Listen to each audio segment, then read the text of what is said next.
मिथिलावासी केना फाड़ल जाय छै बत्ती देखे छियै लोग कहे छै उपनयन भाई साहब देखे छियै भर ओ परेशान भर ओ परेशान एकरा किछ नहीं बुझावे छै से परेशान आ ई सब काज में करे वाला दूगो रहे छै आ 12 गो रहत ज्ञान दे वाला बुझलिए कते काज काल के बाद देखे छियै गोविंद जी हैया शुरू केलथन खड़ देनाइ तो काल भने कियो कहे नहीं जे अहाँ बेटा के उपनयन में किछ नहीं केलो हम क्यों और क्यों खड़ दियो बढ़िया से दियो औरो तो है सुखा के रखने नहीं खड़ो देखे छियै खड़होर नहीं न छै त महाराज जे भेटले दोग दाग में से आबि गेलै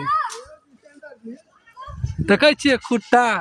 आइ तो 12 गो खुट्टा के तो काने बनेलो हन पहले कान कान देख लेबे कान कान बनेले छै